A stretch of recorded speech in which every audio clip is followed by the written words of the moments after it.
Synchronise करना है कि जब यहाँ एम्ब्रियो तैयार हो तो वहाँ वो गाय हीट के बाद 7वें दिन में हो जी।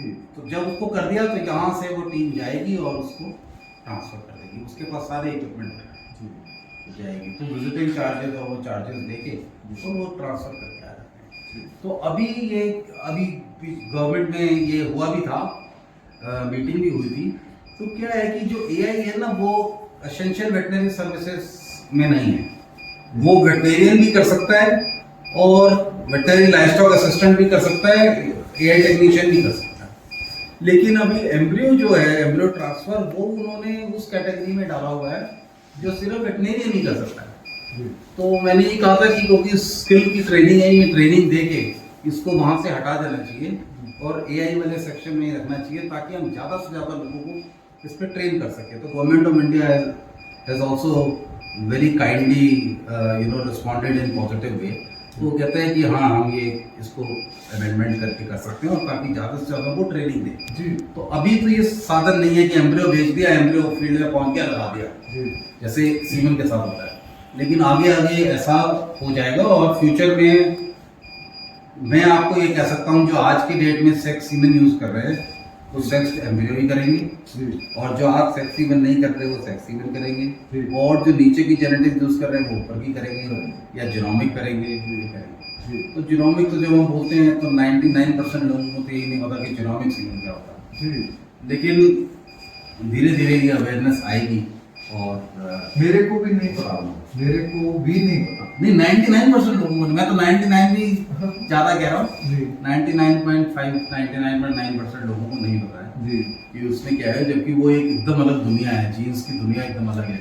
आप ये बता सकते हैं 2 महीने के बच्चे का डीएनए लेके कि इसका दूध कितना होगा, इसके फैट कितने होंगे, प्रोटीन कितने होंगे, थन कैसे होंगे, टांग कैसी होंगी, कितने एंगल पे मुड़ेगी, कितनी विड्थ होगी, क्या स्ट्रेचर होगा, क्या स्ट्रेंथ होगा, कितनी हाइट होगी, ये आप सब आज ही बता सकते हैं। तो जब आपको ये सब पता है तो आप जब सीमन सेलेक्ट करें तो आपको अगर ये सब पता होगा तो अच्छा है।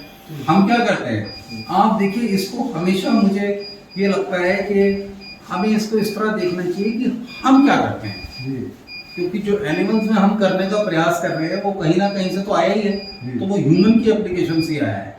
जब हम रिश्ता करते हैं अपने बच्चों का तब भी हम ये देखते हैं कि उसकी एज कितनी है, हाइट कितनी है, खानदान कैसा है, क्या है, रंग कैसा है, कितना, कोई बीमारी तो नहीं है, कोई कुछ नहीं है।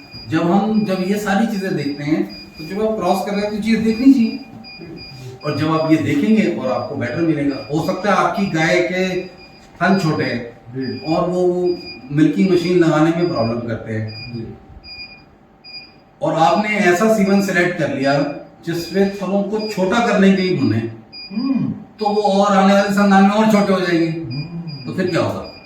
तो आपको उसमें ऐसा सिलेक्ट करना चाहिए कि थन थोड़े लंबे हो जाए, और अगर ज्यादा लंबे हैं तो वही प्रॉब्लम है, तो आपको वो शॉर्ट करने वाला करना चाहिए। ऐसे ही अगर मान लीजिए मुझे लगता है कि मेरे गाय में जो लेग्स का स्ट्रक्चर है वो तो ठीक है, लेकिन अडर का स्ट्रक्चर ठीक नहीं है, अडर नीचे को लटकता है, पीछे को नहीं बढ़ता है, अडर क्लैप्स नहीं है, तो मुझे वो अडर के ट्रेड्स देखने चाहिए कि ये कैसे हैं। तो आप वो वाला सीमन यूज कीजिए। आपको लगता है मेरे यहाँ तो अडर की कोई समस्या ही नहीं है, तो फिर आप अडर को छोड़ दीजिए, आप वो देखिए जो लेग्स एंड फीट की समस्या है तो उसमें देखिए। तो आप एक इंडिविजुअल ट्रेड पे सेलेक्ट कर सकते हैं। आप ये तक सेलेक्ट कर सकते हैं कि आने वाली गाय में कम से कम मेस्टाइटिस हो, कम से कम मेट्राइटिस हो, कम से कम ट्रांजिशन डिजीज हो। तो जो कम से कम होंगी वो भी आप डिजीज रेजिस्टेंस के लिए कर सकते हैं, कंसेप्शन के लिए कर सकते हैं, हीफर कंसेप्शन, काउ कंसेप्शन, इवन इस तरह कर सकते हैं कि आने वाली जो मेरी संतान होगी उसमें काविंग ईज कैसी होगी, बच्चा देते वक्त वो फंस तो नहीं जाएगा, डिस्टोर्शन तो नहीं हो जाएगा, दिक्कत तो नहीं आएगी, जिसको वो carving is, easy carving, correct. तो जो इजी काविंग है, काविंग ईज है, उसका भी स्कोर आता है। तो वो आप ऐसा पुल सेलेक्ट कीजिए जिसमें इजी काविंग हो, जिससे कि समझ। तो ये सारी चीजें हैं और ये सब आप एम्ब्रियो में भी सिलेक्ट कर सकते हैं और सीमन में भी सिलेक्ट कर सकते हैं। तो ये सारी चीजें हमें करनी चाहिए, चाहे आप किसी भी कंपनी का सीमन लें मटेरियल, पर अगर आपको ये इन्फॉर्मेशन होगी तो आप ज्यादा अच्छा है ना। एक तो आप 50 लोगों की भीड़ में कहोगे कि जी ये ठीक है जी, आज तो कल है 6 नंबर आ जाओ जी कर लो, ऐसा नहीं, आपको पता होना चाहिए।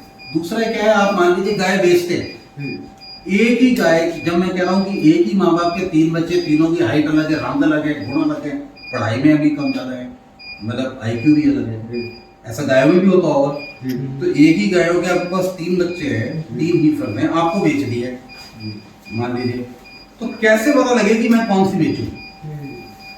इन तीनों में अगर आप जीनोमिक टेस्ट करा लेंगे तो सब सामने आ जाएगा, इतना से जन्मपत्री कुंडली होगी, तो आप कहोगे यार इन तीनों में इसकी मिल्क की कैपेसिटी ज्यादा है, इसकी फैट की कैपेसिटी ज्यादा है, मेरे को 2 बेचनी है, 1 बेचनी है, तो ये पहली वाली 2 रख के ये तीसरी मैं बेच सकता हूँ। नंबर 1। नंबर 2, आप उसकी कीमत भी उसी हिसाब से कर सकते हैं कि जी ये है 2 लाख रुपए की, ये है 2.5 लाख रुपए की, ये 1.5 लाख रुपए की। मतलब कोई भी बंदा, मैं अपने घर में जीनोमिक टेस्ट करा सकते हैं, ये सुविधा भी है हमारे पास। तो जैसे है, अगर आपके पास मान लीजिए फार्म है, फार्म के ऊपर आपके पास 50, 100, 150 जानवर है, और वो टेस्ट महंगा है, 6-6.5 हजार रुपए का, 6 हजार रुपए के आसपास, 6.5 हजार रुपए का है एक गाय का। लेकिन आप इस तरह कर सकते हैं, जैसे आपके पास 150 गाय है, आपको ये लगता है कि आपकी ये 10 या 20 गाय टॉप की, ठीक है जी, आप उन 20 गायों को कराइए, तो जो सीमन उन 20 के लिए अच्छा है वो बाकी के लिए भी अच्छा है। तो आप उस 20 को करा करके दीजिए। और खाली जीनोमिक में ये नहीं है कि जीनोमिक टेस्ट होके आपको सिर्फ ये पता लगेगा, ये सिर्फ यही नहीं होता है, मतलब हम कुछ पार्ट करते हैं, बाकी अमेरिका में जाता है सैंपल। अमेरिका में वो जो CDC है, जिनके पास ऐसी पुराना डेटा है, उससे वो मार्कर को मैच करके आपको वैल्यू का इंटरप्रिटेशन करके देते हैं कि इसका मतलब मिल्क प्लस 500, अगर ऐसा मार्कर है तो इसका मतलब फैट ये। जैसे मान लीजिए ये इस तरह काम करता है जीनोमिक।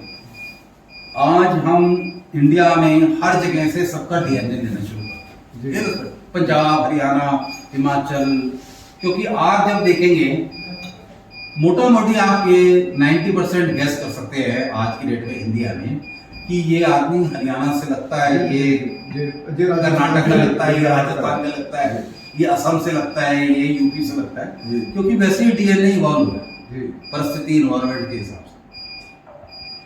जब आप DNA ले लेंगे तो सबका आप मार्क कर देंगे, मार्कर आ जाएगा। अगर मेरे पास मान लीजिए 20 लाख ऐसे लोगों के DNA इकट्ठे हो गए जिसमें सब जगह से, अब मेरे पास कोई सैंपल आया टेस्ट होने, मैंने वो सैंपल लिया और मैं जब उसको रन करूंगा तो मैं ये तो बता सकता हूँ ना कि ये पंजाब जैसा है, या ये हरियाणा जैसा है, या ये असम जैसा है, या ये कर्नाटक जैसा है, क्योंकि उससे उसके मैच कर रहे हैं। पहला तो ये हो गया। दूसरा मतलब ब्रीड आप बता सकते हैं कि HF का है, जर्सी का है, किस का है। उसके बाद आगे चलो, जब आप आगे चलेंगे तो पंजाब के अंदर भी अगर आप पंजाब में भी लोगों से बात करेंगे तो बातचीत के तरीके से, दिखने से, रीड लोग से, पहनावे, खाने से, पगड़ी बांधने के स्टाइल से, बोलने से आप ये बता सकते हैं ये लुधियाना है, पटियाला है, बठिंडा है, फिरोजपुर है, ऐसे हरियाणा में बता सकते हैं। तो जब आप उसमें फर्दर अंदर जाएंगे उन ट्रेड्स के लिए, मैंने ये एग्जांपल लिया है ट्रेड्स का, जब आप उन ट्रेड्स के अंदर जाएंगे तो आपको ये पता लग जाएगा कि यार दूध के लिए ये इतना है, फैट के लिए इतना है, प्रोटीन के लिए इतना है। तो जब ये सब पता लग जाएगा तो यही जीनोमिक साइंस है। तो जब आप ये सब पता लग जाएगा, आप प्रेडिक्ट कर देंगे कि यार ये है, तो आप ये भी प्रेडिक्ट कर देंगे कि मेरी गाय तो ऑलरेडी इस लेवल पे है और मैं सीमन सेलेक्ट कर रहा हूँ नीचे वाला, तो आप नीचे ही रहेंगे। लेकिन अगर आपको पता है कि मेरी गाय का लेवल ये है तो मैं सीमन सेलेक्ट करूंगा ऐसा, तो आप अपने जेनेटिक प्रोग्राम को ऊपर उठाएंगे। तो जेनेटिक गेन का खेल है सारा इसमें। और पहले तो ये साइंस नहीं थी, अब तो साइंस है, तो आप फील्ड में जाकर दिखा सकते हैं। बिल्कुल, हम आपको लेके चलते हैं एनिमल्स की तरफ।